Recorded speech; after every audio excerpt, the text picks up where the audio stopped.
The date is the 15th of November 2020 and Lewis Hamilton has just won the Turkish Grand Prix to win his 7th World Championship to equal Michael Schumacher's record in a season where Mercedes had dominated. 4,396 days before, Hamilton crossed the line in 5th place to secure his first championship. This is the story of the 2008 Brazilian Grand Prix. The 2008 season started in Australia where Hamilton won whilst Massa retired. Over the span of the next 16 races, Massa would win 4 times, whilst Hamilton would win 3 more races, whilst Kovalainen, Vettel and Kubica would win their first races. I'd also see Super Aguri leave the sport. The Singapore Grand Prix would see the Crashgate scandal, and heading into the Chinese Grand Prix, Hamilton would have a 5-point advantage, and after winning Shanghai, Massa would be 7 points behind and would have to win or get 2nd place in order to keep his championship hopes alive.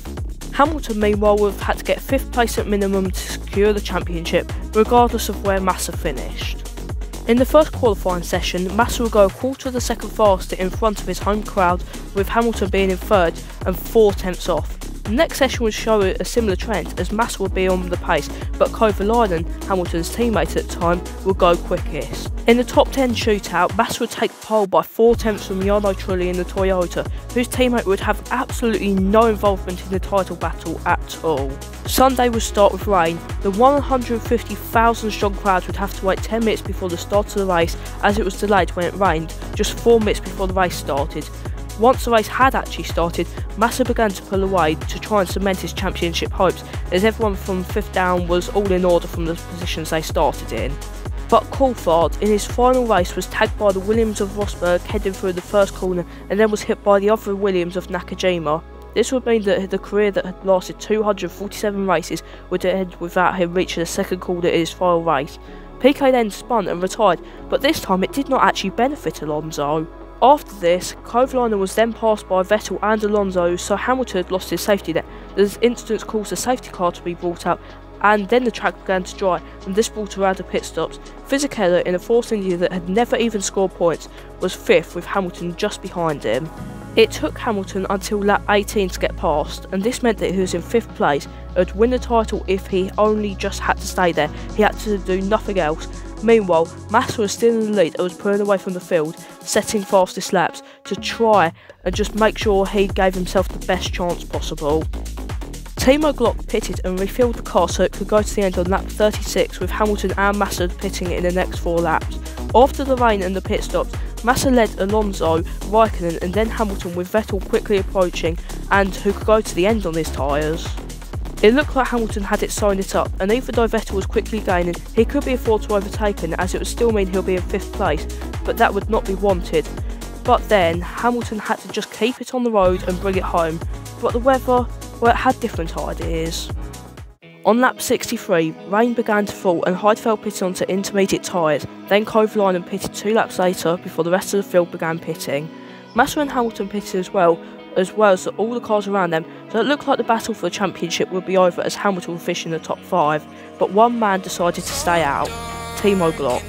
On lap 69, the rain fell heavier and heavier heading through the final corner, Jun Chao, which I probably butchered the name of, but it doesn't matter because Hamilton ran wide. This meant that Vettel overtook him, and with Glock staying out, Hamilton dropped down to 6th. This meant that heading into the final 2 laps, Hamilton would be level on points with Massa, but would lose the championship on countback with wins. Meanwhile, Glock was struggling on his dry tyres on the wet track, and this meant he was losing time each lap. In each corner, the car was sliding and snapping, and this meant the pack behind was closing up. Heading into the final lap, Hamilton was in 6th, and with Vettel ahead and going much quicker. With Massa leading, it looked like the World Championship was going to go to Massa. As the Ferrari crossed the line, Massa was the world champion, and the home crowd went insane as their fellow countryman was the first Brazilian champion in 17 years. But behind, Glock was struggling even more, and Hamilton's race engineer told him to push and try and get past any car he could. With the Ferrari garage deep in celebration, Hamilton exited Magulo and he saw Toyota with Glock going slowly, and this is what Martin Bunder exclaimed. And is that Glock? Is that Glock going slowly? It is, it's Glock! Oh my goodness me! Hamilton's back in position again! Hamilton went down the inside, he took 5th place with Glock through the pole corner, and with that, took the 4 points he needed. As he crossed the line, the Ferrari garage fell silent, and on the last lap, on the last corner, Hamilton claimed his first championship by 1 point. The 2008 Brazilian Grand Prix had everything a season finale needed.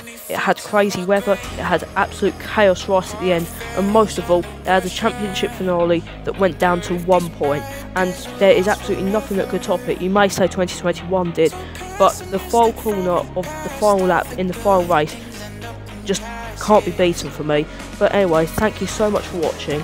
If you have enjoyed this video, like and subscribe. If not, then tell me in the comments below. Anyway, thanks once again for watching, and I'll see you later.